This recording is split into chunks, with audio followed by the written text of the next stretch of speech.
If we don't have firm evidence for the biblical patriarchs, or for Israelites in Egypt, or for an Exodus, or for a conquest under Joshua, what are we left with? Some say nothing at all. That's the position of the biblical minimalists. Israel Finkelstein has long argued the theory of indigenous origins for the Israelites. In other words, that they evolved directly from the Canaanites. Archaeologist William Dever has agreed with Finkelstein on indigenous origins, but differs on the notion that the Israelites were simply pastoral nomads settling down. He sees them as a mix of pastoral nomads, farmers from elsewhere in Canaan, refugees from decaying urban Canaanite city-states, and possibly some newcomers from Egypt, bringing with them the story of the Exodus. All of this still leaves us with a good deal of skepticism regarding details of the biblical account. Others point to circumstantial evidence, including specific details of the biblical text that are broadly congruent with what we know about the archaeology of the ancient Near East. But is circumstantial evidence admissible in court? Answer, it most certainly is. Still, establishing anything on such a basis is no easy task. And as I once pointed out in the Boscombe Valley Mystery, circumstantial evidence is a very tricky thing. It may seem to point very straight to one thing, but if you shift your point of view a little, you may find it pointing in an equally uncompromising manner to something entirely different. We still have to figure out when the people known as Israel became visible in the archaeological record. Archaeology does attest that around 1200 BCE, various cities in ancient Canaan were demolished. As late Bronze Age culture collapsed, culturally inferior settlements arose in place of the earlier ones. That's just what we would expect to find if semi-nomadic tribes were in the process of settling down. And it seems rather consistent with the biblical conquest narrative and the subsequent period of the Israelite judges. While the Baltimore school preferred to date the conquest to around 1200, traditionalists such as John Bimson and David Livingstone have argued that by this time, Israelites had already been in the land for some 2 centuries. They nonetheless describe these new settlements as Israelite and argue that the Israelites were very much involved in the changes taking place in those days. The biblical chronology actually allots some 410 years to the period of the Judges, which takes us all the way down to the dawn of the Israelite monarchy, around 1000 BCE. Bimson and Livingstone are still left with the task of explaining why evidence of destruction would be found precisely in the middle of this 4-century time frame. As usual, the more questions we try to resolve, the more we raise. That said, let's have a look at some of the archaeological finds of the late Bronze and early Iron Ages. It's long been asserted that 4-room houses dating from this period are markers of the presence of Israelites. The same has been said of the many collard-rim storage jars unearthed in multiple excavations of the region. Finkelstein, however, declares that these are not Israelite markers at all, but simply evolved for environmental and economic reasons. Professor Amichai Mazar has taken a much more traditional view of the evidence.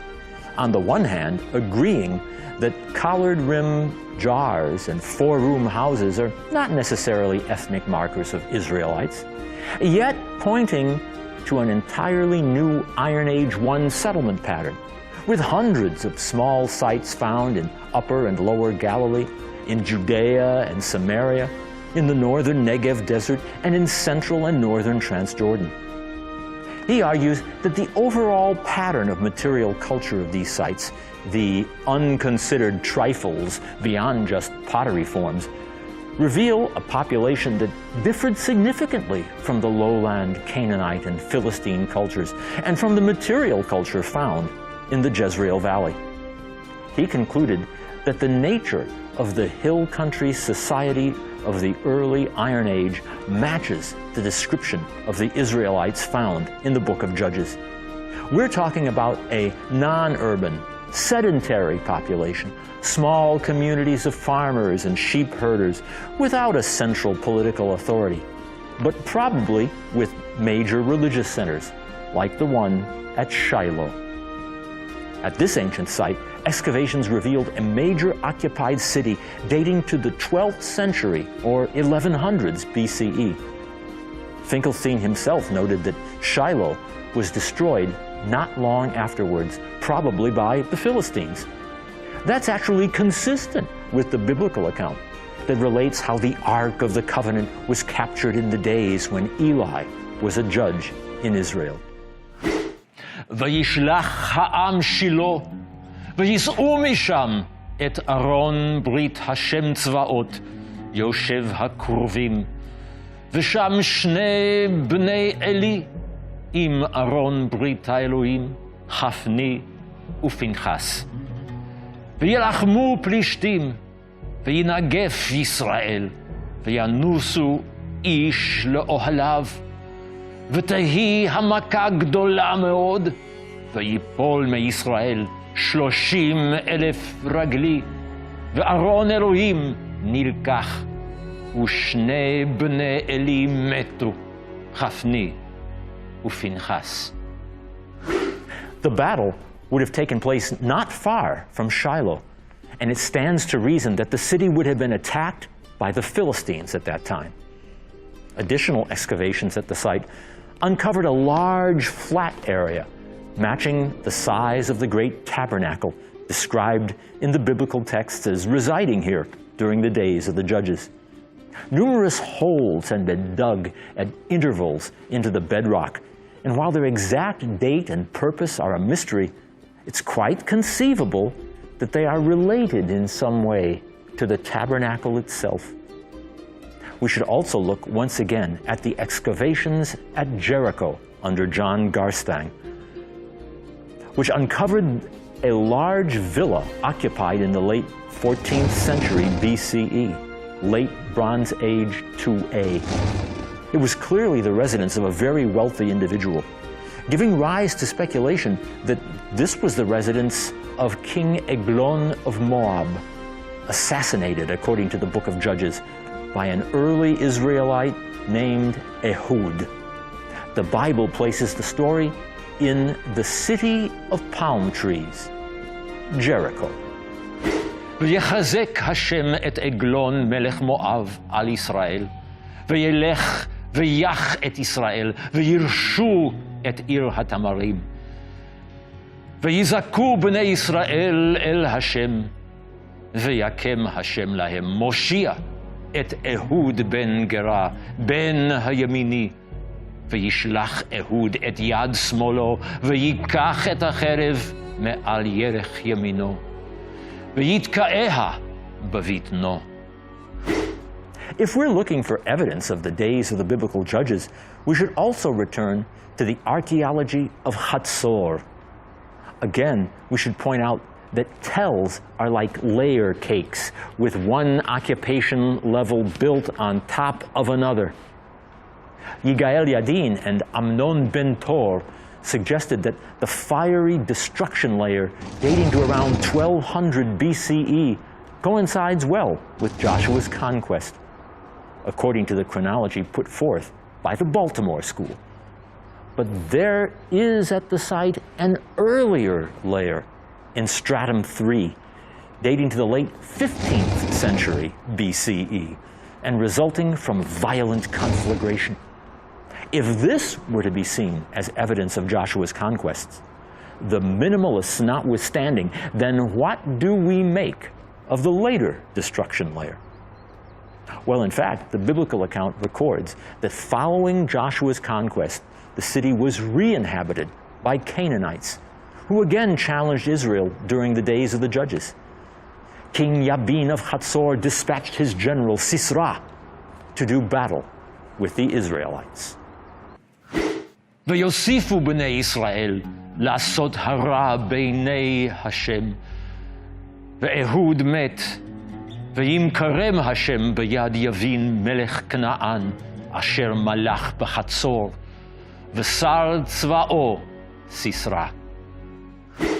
But the Canaanites were routed at Mount Tabor by an Israelite general named Barak, under the illustrious female judge, Deborah. Hatzor was again destroyed, its idols decapitated. Among the Canaanite remains unearthed at Hatzor, dating to the 14th and 13th centuries BCE, we have a terracotta mask found in a rock-cut cistern, a statue of a seated male found in 2 pieces, which probably served as the temple's cult statue, a bronze statuette of a bull uncovered in the Holy of Holies of the Canaanite temple, and a sphinx-like statue of a lion, its face and paws cut off, perhaps by Israelite invaders, whose view of paganism was, to say the least, negative. We have the remains, but can we be sure of the cause? As I once observed in The Adventure of the Cardboard Box, the case is one where we have been compelled to reason backward from effects to causes. One thing clear from the archaeology is that the subsequent city was much less grand than its predecessor, exactly what we would expect had it been resettled by the conquering Israelites. Of course, there's no hard proof that this theory is correct. The evidence is circumstantial. But, as we've noted at the outset, circumstantial evidence counts. But it can also be misleading.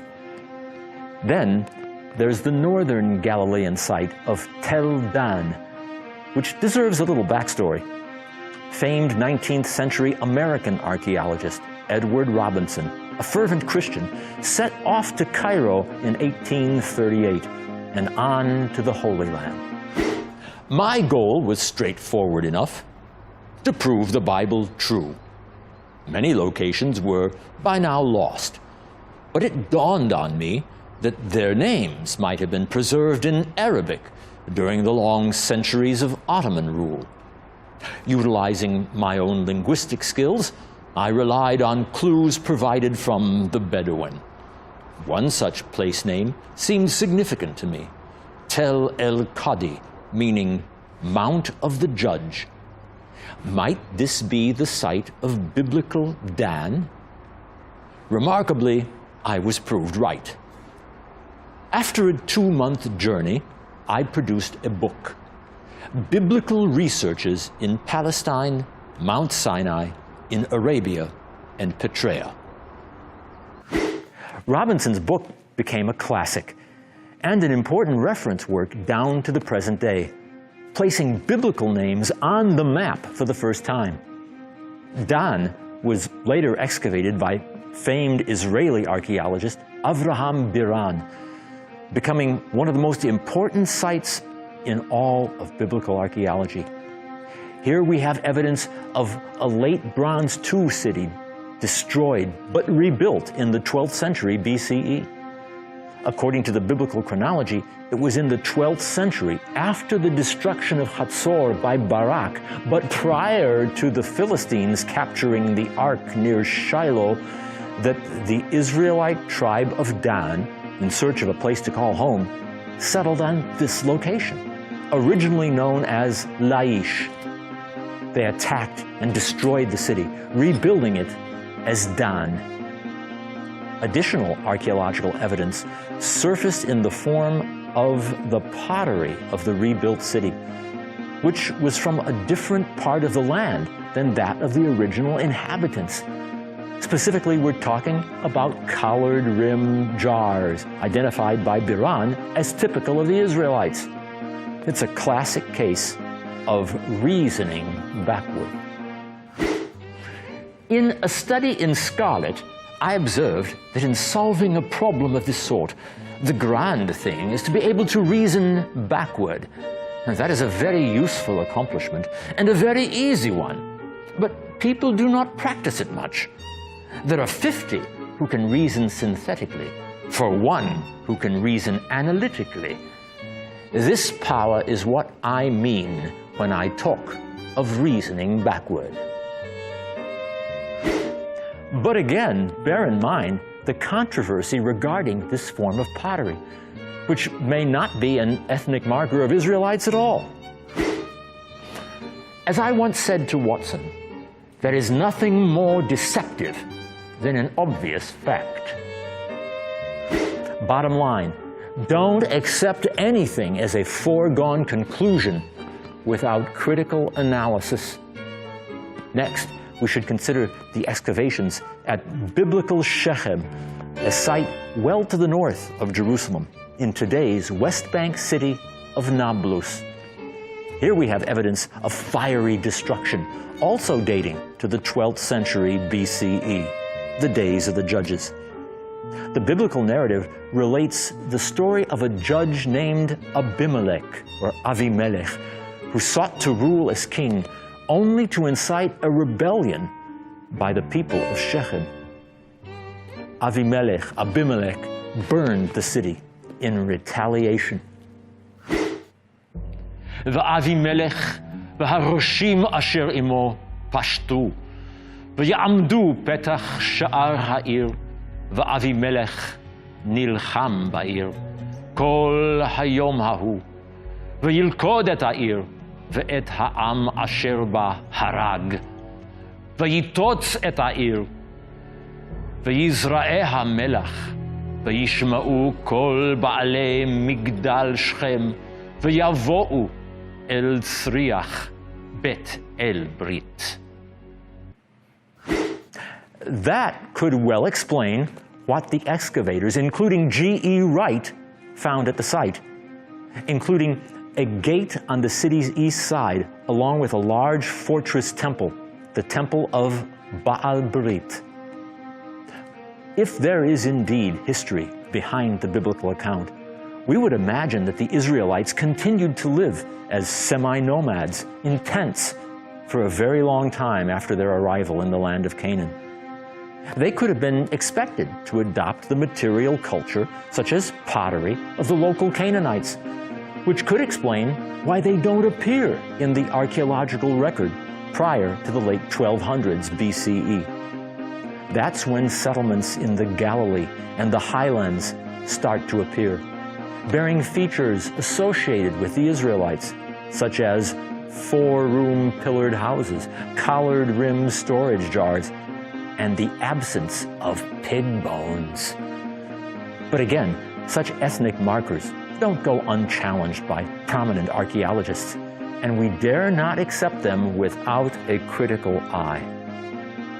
What we are left with, not surprisingly, are two competing camps, minimalists and traditionalists, each with serious points to make. Throw into the mix the inevitable bias and cultural baggage with which each investigator is inevitably saddled, and the debate becomes very volatile indeed. Will a new generation of archaeologists, spade in hand, someday discover once and for all what really went down so long ago. As I've often said, when you have eliminated the impossible, whatever remains, however improbable, must be the truth.